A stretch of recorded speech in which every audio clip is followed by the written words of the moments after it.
Welcome to Canada's most irreverent talk show. This is the Andrew Lawton Show, brought to you by True North.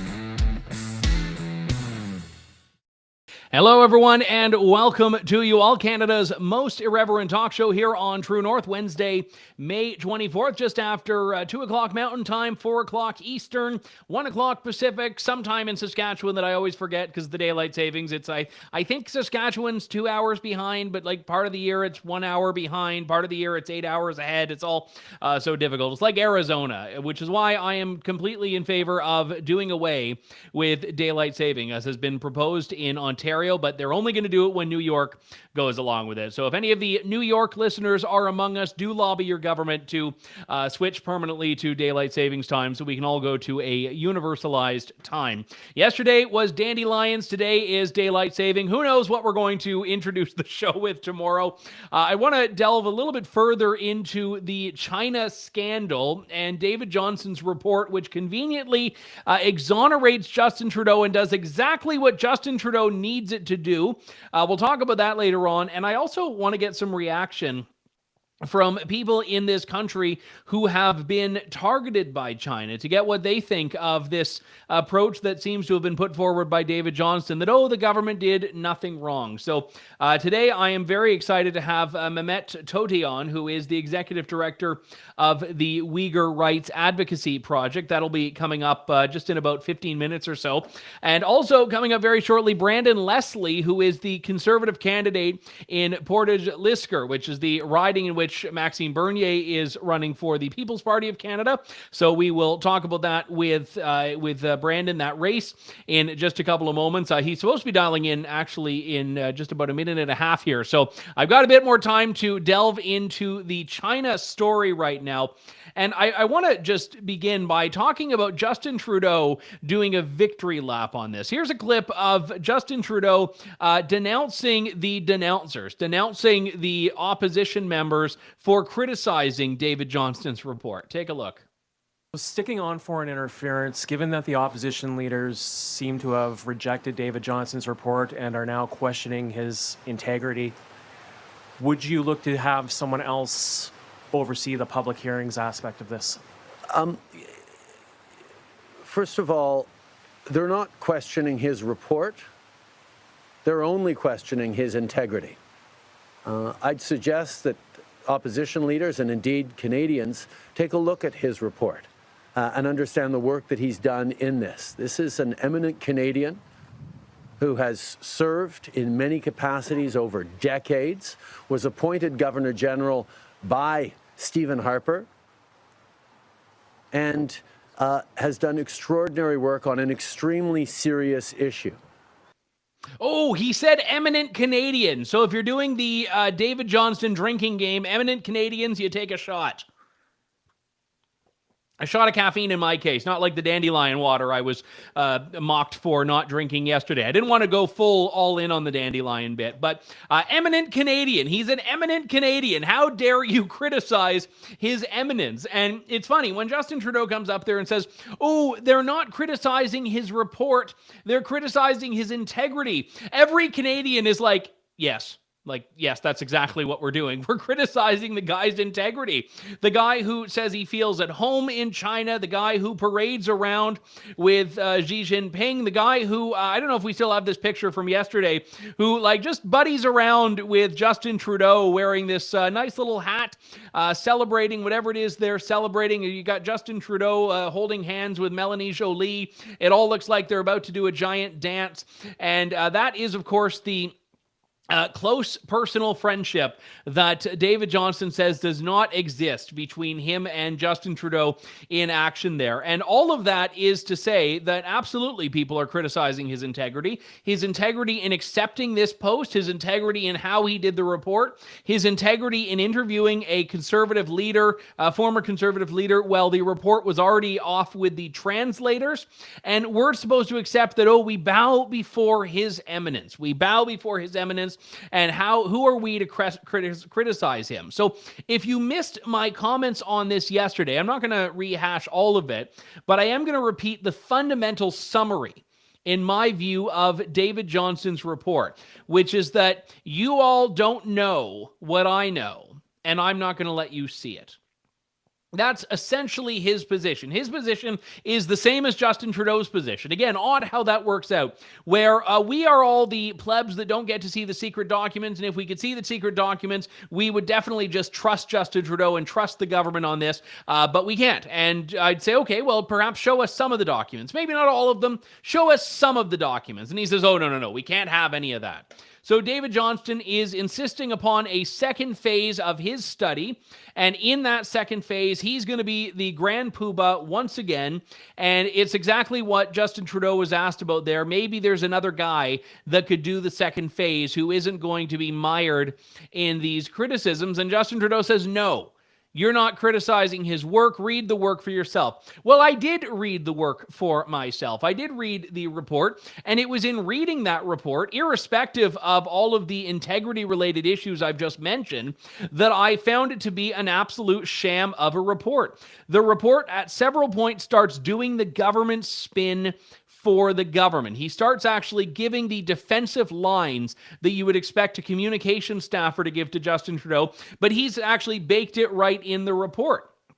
And more importantly, the report shows that David Johnston didn't approach certain contentious things with nearly the level of curiosity you'd think a special rapporteur. I mean, I understand just a regular old rapporteur not wanting to go down into the weeds, but he's a special rapporteur. You think the special rapporteur is going to want to go down and get answers on some things. I guess he's not the really ultra special rapporteur. That's the one we really needed here. But like, for example, when he says, oh yeah, Han Dong definitely talked about China with the PRC officials, but he didn't advise them to keep them detained. And then you're looking at this saying, well, hang on, why do we just now skip to another issue? Why not delve into why was this guy talking to Chinese officials about a very hot-button geopolitical issue? So now Han Dong is incidentally claiming vindication on this. The Liberal candidate who was definitely given a bit of a nudge into the seat by the Chinese Politburo has now said that he's been vindicated and he wants to come back into the Liberal caucus. And you know what? In a world in which the government is claiming it did nothing wrong and has nothing to hide, I have no doubt that he will be back in there. I have no doubt that the Liberals will welcome back Han Dong with open arms. You know, I bet even Doug Ford will welcome Vincent Ke in Ontario back with open arms, because the whole government has now been given a license to say, you know what, nothing really happened. It was all just fine. And, you know, the NDP deserve a bit of a question here, because the NDP have for the last, since the 2021 election, the NDP have been putting forward the position that the Liberals are terrible and the Liberals and the Conservatives are no different, and they're all just conspiring to keep the little guy down and back the corporations. But, the Liberals, we know we don't want to pull our support for them. They're also, going to be the guys we back and keep in office here. So all of this is to say right now, the Liberal government is getting a complete vote of confidence from the NDP. Well, the NDP claims that everything the Liberals do is terrible. So Jagmeet Singh is, again, the only guy that can go into a negotiating room with Justin Trudeau and somehow come out with nothing. Like we're talking, I don't think Justin Trudeau is the diplomatic heavyweight here, but Jagmeet Singh can go in, can come out with nothing, and then celebrate it as though he achieved some grand victory. So all of this is, I think, right now where we're at. That the NDP, they did this just painful interview on CBC with Jagmeet Singh, which is where I watch it so you don't have to, in which Singh is saying that he's not prepared to pull his support for the supply and confidence agreement, but there needs to be a public inquiry. And David Cochrane kept asking, well, you know, what tools are you going to use to get this inquiry? And Singh goes, well, you know, we've got many tools. We're looking at all our tools. And Cochrane, to his credit, tries to be like, well, just give us a tool. And Singh just won't do it because he knows that there are there are many tools, but that's a different story. But Singh won't use any of the tools in the toolbox because he has the one trump card that he could play, the one trump card that he could play, and he isn't going to do it, which is the card that would pull the NDP support of the Liberals. So we'll talk about this a little bit later on when we have Mehmet Tohti with us from the Uyghur Rights Advocacy Project. But I want to do a bit of a follow-up to a discussion we started off last week about the Portage Lisgar by-election, one of the safest Conservative seats historically, and it is now up for grabs because Candace Bergen, the former interim leader of the Conservatives, has stepped back from politics. The Conservative candidate, Branden Leslie, joins us now. Branden, good to talk to you. Thanks for coming on today. Awesome. Well, thanks for having me here, Andrew. Pleasure to be here. So let's just, because it is a timely issue, and we were talking about the China file here, is this one that actually people talk about at the doors, or is this bubble issue where politicos and media types care about it, but it doesn't necessarily come top of mind for the average person in Portage Lisgar? You'd be surprised, perhaps. It actually, election integrity, I think starting for the last couple of years, these rumors that have kind of emerged, and now we're seeing real hard evidence emerge.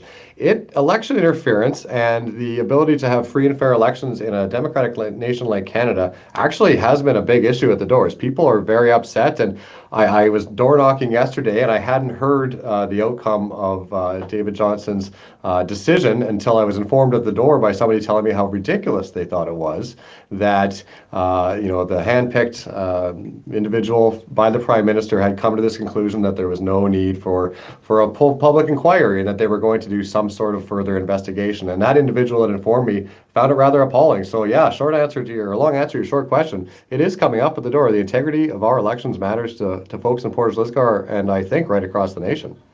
Why is it you decided to step up now and run? I would say largely because I'm fed up, and that has been something that has been echoed at the doorsteps for the last number of months. Obviously, starting with the nomination campaign, working with Conservative Party members to become the candidate, and through the past 9 days of this actual election campaign, I think people feel that obviously life has become extremely unaffordable to them. I think that there is this constant attack on our rural way of life. Whether it be the Liberals' gun grab, whether it be the carbon tax, or now the secondary carbon tax, whether it be the attacks on our farmers and the cap of emissions on fertilizer, it seems as though our rural way of life is constantly under attack. And I want to stand up. I want to be part of a government that is going to fight for the little people, that is going to fight to give people back control of their lives, and fight to return the prosperity that Canada can offer, the promise of Canada. One thing that I do have to bring up, because obviously you're running in one of the most conservative ridings in the country, which meant it was also subject of a bit of a subplot last time because it was the strongest People's Party of Canada support at about, I think, just over 20% or 20.1% in the last election. So let me ask you about that context, because I don't believe politicians, even ones in quote-unquote safe seats, should ever go into elections thinking they have it in the bag here. And in your case, you may find that you're deflecting against a different type of opposition than you might have in a different riding. So is there an active strategy on your part to go after PPC voters? My active strategy is to go after voters. We have knocked on a lot of thousands of doors already. My plan is to talk to as many voters as I can. I have a team of volunteers that I left in my hometown here in Portage knocking on doors today. So the plan is to engage with as many voters and hear their issues. In terms of the last election, people were mad. People were upset with the mandates and the lockdowns that were imposed, particularly the egregious lockdowns that Manitobans faced. There's been a turning point, and it certainly started with the leadership of Pierre Poilievre. Prior to his time as leader and throughout his time as leader, he has been very clear on his views about mandates and lockdowns, and throughout my nomination process, I've made my views very clear. So, there might have been a high water point in the last election, but in talking with people, they are ready for a real party that can be ready to govern, and I'm looking forward to join Pierre Poilievre's team in Ottawa and take this fight to the Liberals, because that's really where we need to have it. I know obviously that, when people ask how many votes do you need to win, the answer is one more than the other guy. Like there's not a magic number, and you can't have 100%. And generally speaking, we don't want a system in which people get every voter. But even so, when you have 20% of voters in a riding that were probably, at least for the most part, historically conservative voters say, I don't believe that the Conservative Party of Canada is an effective champion of the things that matter to me. Does that not necessitate some introspection on your part as a Conservative member, despite the leadership change that, hey, there's a part of our party that has been failing people?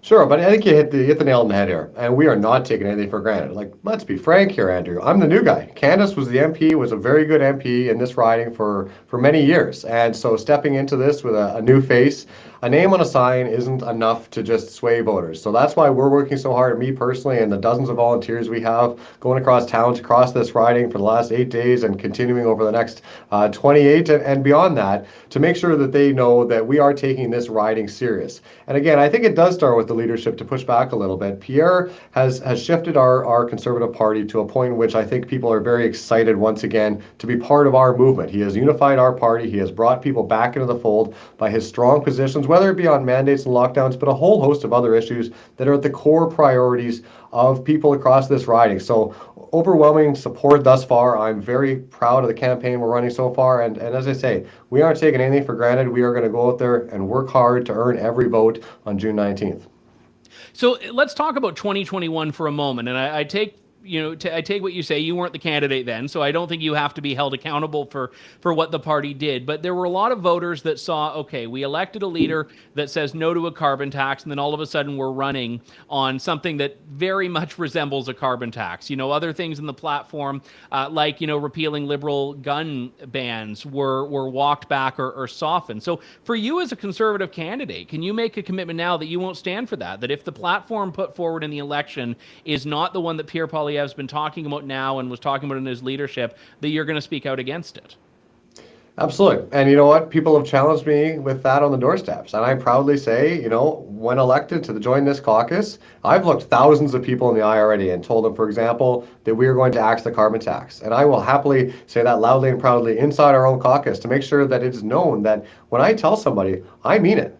And our party needs to mean it too. We can't just be liberal light. We need to be true Conservatives to ourselves and to everybody across this country. And I think, again, it does go back to the leadership change that happened last year with Pierre taking the helm. I think we are earnest to ourselves in the fact that we are real Conservatives. We are consistent in our views, and I'm very proud to be joining his team. And I think Canadians across the country, or at least here in Portage, Lisgar, are seeing that shift happening in real time. I did have Maxime Bernier, your opponent in this race, on the show last week, and he had unveiled his policy on abortion at the time, and he had said, he wants to end third trimester abortions, and there was a bit of a back and forth as to how he identifies as pro-life or pro-choice. But in the interest of fairness, I know it actually, probably in your riding more than many others in Canada, does matter to voters. There are a lot of conscience voters there. Where do you stand on this? Are you pro-life or are you pro-choice? Yeah, it's easy for me. I'm 100% pro-life. It's a lot easier to answer that way. And you're right. This is an important issue to a lot of voters, and it's on both sides of life. It's the abortion issue, but it's also the medical assistance in dying issue, which has been raised to me a number of times of late.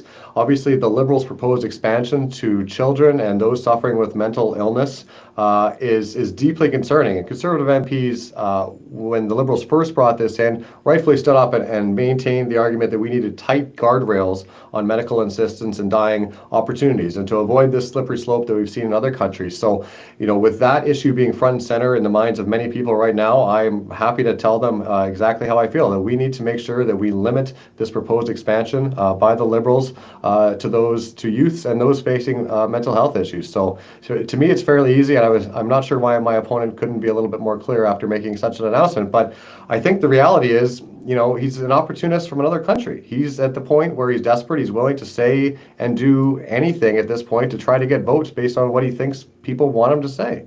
Quebec, you're referring to as another country here? Sorry, another province. My apologies.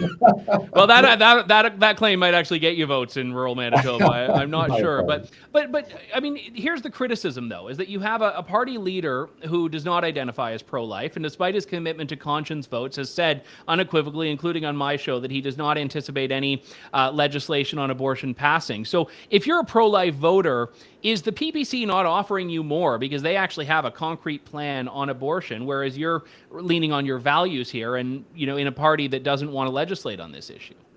Yeah, and as I said, I get asked this all the time, and I think what I say to folks in the riding is just like Candace Bergen did. I will always vote with the will of my constituents, which is very clearly on the pro-life side of things. I think I wouldn't trust an opportunist from Quebec, from our country, but from a different province, that's coming in here and just trying to get votes by stating that he's going to do something. He is right in saying that single-handedly he's not going to be able to do this. Now, he's starting the conversation. That is one thing, but that's not what he's trying to do here. He is trying to get votes from folks that know that he can't actually represent any of their issues. People here, what I've been talking to on the doorstep, are worried about their businesses in their communities having water access, having natural gas access, so we can have economic prosperity for our manufacturing industries, for our wet agricultural value-added processing industries. They're mad about the carbon tax, about the gun grab. And he's trying to come in and try to harvest votes based on what he thinks folks care about. He's transitioned overnight into a social conservative, and I think people are going to see through that. If you are successful in getting elected, you're going to have a bit of runway, maybe a year, maybe 2 years of being in opposition before there is another election. What is your target for that? What is your goal for that you'd want to have achieved before you're going back to voters in 2025 if the NDP doesn't manage to find a spine and you're saying, okay, re-elect me? Yeah, no, that's a good question, Andrew. I think the first thing that is part of the team, right? Holding this Liberal government to account is a team effort. And what I really want to focus on here, we're an agricultural-based riding, and we have a lot of opportunities to increase our agricultural output from a farm perspective, but from a value-added perspective. And that's going to be one of my core priorities, to make sure that we are able to bring in the economic drivers, which are often federal investments, to make sure that we have the infrastructure to bring in businesses, to expand our businesses, ensure we have economic growth here in our riding. We've seen tremendous growth across a number of communities, but I'm a firm believer in the need to keep our rural communities thriving. I'm so proud of our rural communities and our rural values, and economic growth is the key to all of that. Of course, we need investments in community infrastructure to make sure that there's an attractive place to live. But I really want to see our rural communities across this riding thrive. And I think it starts with working with the government of the day. Of course, it'll be much easier when we form the next Conservative majority government, but to make sure that the priorities of the residents of Portage Lisgar are understood by this government and the next government once we take power. Branden Leslie, Conservative candidate in Portage Lisgar. Thanks so much for coming on today. Good to talk to you. My pleasure, Andrew. We'll talk to you again. All right, thank you for that. Although I know I'm going to get I don't know how many listeners we have in Quebec, but I'm sure that there are one or two of them that are going to email, and I don't know if they're going to be yes, he's recognizing Quebec sovereignty, or if they're going to be the Federalist types. But he did walk that back and say he meant province. So don't send me your angry emails about that. I get enough of them on the whole dandelion thing. But let's turn our attention to, you may have heard, if you hear this show frequently, occasionally I delve into this one little pet project of mine. Not really a project, because that implies I'm doing something about it, but a pet interest of mine, which is that I have this visceral and irrational contempt for bylaws and for bylaw enforcement officers. And I don't know if it's a traumatization that I hold, because one time, as I was talking about with Stella Ambler a little while back, I was I had been rearranging cars in a driveway, and the car was parked the wrong way on the road for just a moment, and I got a ticket for, I don't know, $150 or something like that. Maybe I'm traumatized by that. Maybe it's because when I was running for office myself in 2018, London, Ontario had a sign bylaw, and the bylaw officers would always be just pulling our signs out of the ground because it was 2 inches too close to another sign or something stupid like that. So I don't like bylaw enforcement, and I don't wish ill on the individual people, but I wish the whole department could just get, generally speaking, slashed. This is a lengthy wind-up to a story that I am happy to put in my disband bylaw enforcement division's file, which is not a physical. Maybe I should actually get a physical file on it. This is actually not far from where I live. This is in Tillsonburg, Ontario. What is it? Is it Stompin' Tom Connor that did the Tillsonburg song? My back still hurts when I hear that word, Tillsonburg. I think something like that. If you're a Stompin' Tom Connor fan, you can correct my lyrics. I am notoriously bad at pretty much song lyrics, but I know it was about Tillsonburg, if I'm remembering it correctly.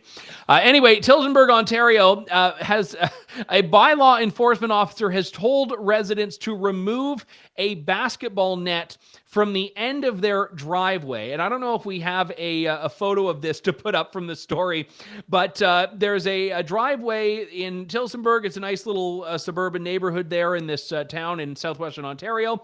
And all the kids you can see in a photo here are playing, and the basketball net is between the sidewalk and the curb. So it's in that section where bylaw claims jurisdiction, even though they're not the ones cutting your lawn. But the basketball net is there, so the kids in the street can play with their basketball because the driveway doesn't look all that long.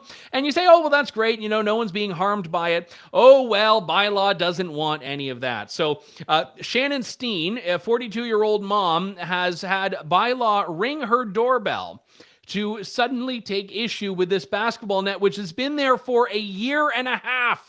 The basketball net was there for a year and a half. And that is, I think, an absolutely insane thing to just wake up one day and say, oh, you know what, we don't like that. So there's a little kind little note here on a business card. Could you please remove basketball net off road allowance? And then they knocked on the door and have asked her to remove it. So I don't know if she is going to fight this. I don't know if she's going to take the basketball net fiasco all the way up to the Supreme Court. But Shannon Steen, I am on your side, and I say play on to you. But that does not and should not constitute legal advice by any stretch of the imagination. But this is the thing. Like, when you look at most of the things you can't do in a city, it's always the bylaws that are responsible. Like, if I want to go and get a pet cheetah, which I think my wife would probably love, and I would enjoy it, it's not the government of Ontario that says you can't have the cheetah. It's not the government of Canada that says you can't have the cheetah. It's the stupid municipal bylaws that say, like, you can only have a dog, a cat, a rabbit, a turtle, and all the fun animals are banned. So that is exactly the problem that we're dealing with. So if you want to join my crusade against bylaw, we should start up a website on something like that. Let's see what else is going on here. This is, I think, a bit of an interesting dynamic here. And to go back to the China files, one thing that I would bring up here that has been tremendously significant in the last little while is how little accountability there seems to be whenever something goes wrong in society. And I think we right now have collectively a sense of low expectations where we just are so used to thinking that things are broken, so used to thinking that the world just doesn't work, that when things don't work, it just reaffirms our thesis, and when things do work, we're celebrating it, but it doesn't become the new normal. So a lot of Canadians who have, for the last several years, seen Justin Trudeau break ethics laws multiple times, the SNC-Lavalin scandal, all of that. What else do we have? The Agacon privatification. They're like, okay, this is just par for the course. This is just how life is. There is no accountability. There is no remedy for wrongdoing. We're all just supposed to shrug our shoulders and move on. So when you look at what's happening with China, and the Conservatives are calling right now for this public inquiry. And I spoke about this with Pierre Poilievre not that long ago when I was sitting down with him at some point. And I said, like, is this public inquiry even going to be this ascendant aspirational thing that will deliver accountability? And his answer was kind of, well, we know that the alternative is not. And that's a fair enough point. I mean, I've been one of these people who has, since the beginning, been skeptical that a public inquiry is going to do anything, because the problem right now is that you have a government that holds in its mind a blind spot on China, a government that isn't interested in China, a government that isn't interested in really getting to the bottom of Chinese interference in Canadian elections, in the Chinese influence in all of these institutions in Canada. Remember, it isn't just about elections. It's an influence that we see in academia. The amount of money that the Chinese regime, through its many tentacles and organs, funnels into research institutions, universities, all of these offices and bureaus, these cross-cultural partnerships, it's astronomical. I think we're probably talking around the world billions of dollars. You look at the Belt and Road Initiative, which I've talked about on the show in the past. It's China essentially colonizing the developing world by building airports and shipping terminals and ports so that it becomes the center of this new global trading hub. And by the way, this is stretching now into the Caribbean. It's stretching into Eastern Europe. It's stretching in some ways into Western Europe. And most people just don't care. Most people do not care. And part of it is because most people don't have the capacity to care. They have real problems in their life. I just saw, I think it was yesterday, that in Canada, we have the highest household debt level in the G7, the highest household debt level in the G7. So that means that when a global economic crisis comes, Canadians are probably going to be screwed relative to people in other countries, even more so than people in Germany, more so than people in Italy, in Japan, in the UK. And that is something that we will have to, as a country, contend with. So if you are wondering whether you'll be able to afford your mortgage payment, I get not knowing why Chinese influence in whatever institution matters. I get that.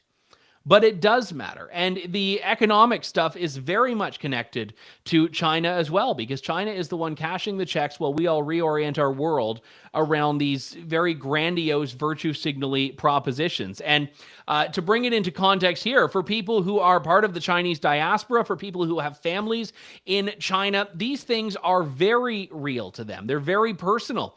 When we hear about Chinese interference, it isn't just taking place in this abstract way where, a bunch of faceless people just happen to like the Liberals better. A lot of the times there is intimidation taking place to harass individual people. We heard it with Michael Chong's family overseas. And one story that is particularly important is that of a gentleman who joins us now on the show. His name is Mehmet Tohti. He's the executive director of the Uyghur Rights Advocacy Project, and he's had people that have been Chinese police agents call him up and directly intimidate him. Mehmet, it's good to talk to you. Thank you for coming on today. Thank you, Andrew. Good to have you. Good to be on your show. Explain to me, first off, what these phone calls are like. When you've gotten a call about your family, what is it that's being told to you, and who is it that's telling you? It is many things, just particularly it is part of the Chinese transnational repression, targeting Uyghur activists not only in third world countries, at the same time reaching out to Canada, the person like me, the living in free society, and threatening me by hostage taking of my family members to stop my just normal activities, speaking up. That's what it is.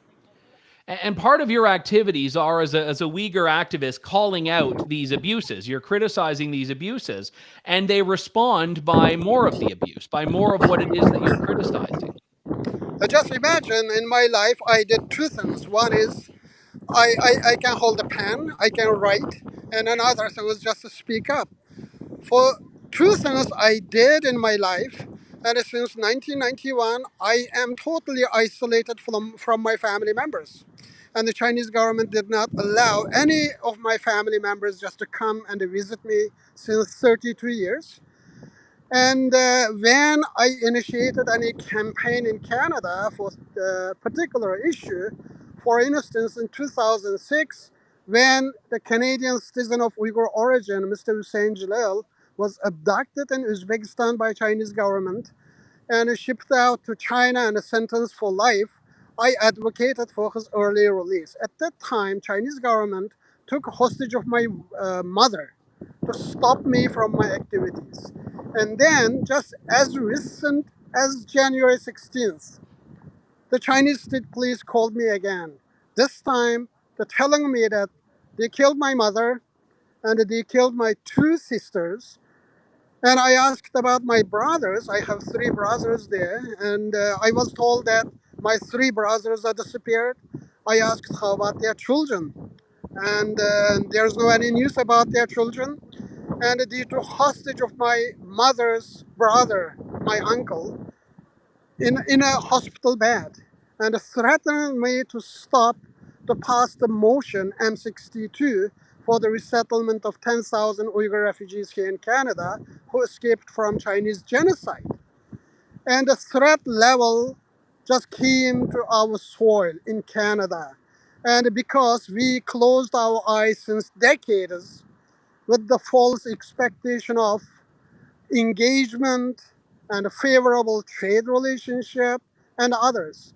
And China expanded its influence with huge machinery and mobilized huge human and the financial resources, penetrated in our societies, not only in our societies, they penetrated in three levels of governments, including federal, provincial, and municipal governments. At the same time now, we are talking about the meddling of our democratic elections. And so this is a serious matter. And when this kind of serious issue is taking place, we are still debating whether to have a public inquiry or not. The answer should be clear. And the Prime Minister's appointment of that special rapporteur is the sign that Prime Minister's incompetence. If you're Prime Minister, you should know what to do, what kind of action you should take in the face of this threat. You don't. I don't ask advice from any other people to manage my office matters. I know what to do, and for that reason, the rejection of public inquiry is the vindication of the government's inaction. At the same time, put the blame on CSIS for miscommunication, and the Prime Minister is going to win some time to cool down this matter. But we are determined. We are going to put utmost pressure on the parliamentarians, and we are going to speak up more loudly to have the public inquiry to get the bottom of this mess and figure out what is working, what is not, and what kind of measures government has undertaken or is going to undertake, whether these measures are adequate to offer a protection for us and to safeguard our democratic institutions. One of the things that strikes me in what you've just said, Mehmet, is that when we learned from the CSIS reports about what the government was being told and what we frankly know they were largely ignoring, the one thing that strikes me as really concerning there is that you've just described how people in the Chinese diaspora in Canada have known about this for years, for decades. This is not new. Yet for the government, they've treated it all as if it is new. They've treated it all as though when the Globe and Mail asked them 3 months ago, it was like the first time this was ever brought up to them. Yeah, and this issue has been updated with various levels of government since decades. We shared our personal stories, and we share the real threat that we receive daily basis from the Chinese government, and not only me and many diaspora community members and human rights defenders, they shared with the real actionable recommendation to the government. And so far, just imagine we don't have any place to go if we face this kind of threat. There is no any mechanism in Canada, legal or administrative, to address this issue. And the Parliament did not introduce a single piece of legislation. And we are still debating whether to have the foreign agent registry. And because we didn't get the bottom of this the mess through public inquiry, we don't know what kind of the measures we need to include or formalize new piece of legislation in a parliament. And for that reason, public inquiry is the key. We have to identify if there is a loophole in our system, if there is any shortcomings in our institutions. We have to identify those problems and we have to incorporate the measures to address those problems in order to introduce a stronger legislation, as our allies did already. Just one more question, if I may, Mehmet, because obviously the stories that you've shared about what you've encountered when police have been calling you up from your home country is terrible. And I'm wondering if you have any thoughts on the Chinese police stations that have opened up in Canada and other countries and around the world, where as an outsider looking in, it looks like they're trying to basically extend that intimidation and extend that coercion, where all of a sudden when you get a phone call, it's not a long distance call, it's a local call. Yeah, just imagine, and it means if I receive a phone call from Chinese state police in China, it means that there are people in Canada who are closely watching my schedule. And do you know what is going on in Canada, what we are doing in Canada, when and what? And they share that information with the Chinese side daily basis. And the Chinese government knows our vulnerability, our loved ones. And so they acted in coordinated way. And so Chinese police stations in Canada is the extended arms and the length of the Chinese government. And for that reason, we should take that threat seriously. Mehmet Tohti joins us now. He is the executive director of the Uyghur Rights Advocacy Project. Thank you so much for taking a stand when so many people want you to be silent. It's really appreciated, sir. You're welcome, Andrew. Thank you. All right. Thank you very much, Mehmet. That does it for us for today. Do let me know what you think about that, though, and we will certainly revisit this next week. I am off to Alberta tomorrow because we are going to be there covering the home stretch of the Alberta election and then election night on Monday. Stay tuned to True North for details on what those plans are going to be. That is my way of saying I still don't know all of the plans, and I couldn't even tell you the start time, but we will be doing a live results show for you, and I hope you tune into that on Monday. So on Friday, we got a bit of a special edition of the program for you that I think you'll very much enjoy, that fits outside of the news of the day narrative and straight to the bigger picture. So that's all we have to look forward to in the coming days. My thanks to all of you for tuning in today. We will talk to you soon. Thank you, God bless, and good day to you all. Thanks for listening to The Andrew Lawton Show. Support the program by donating to True North at www.tnc.news.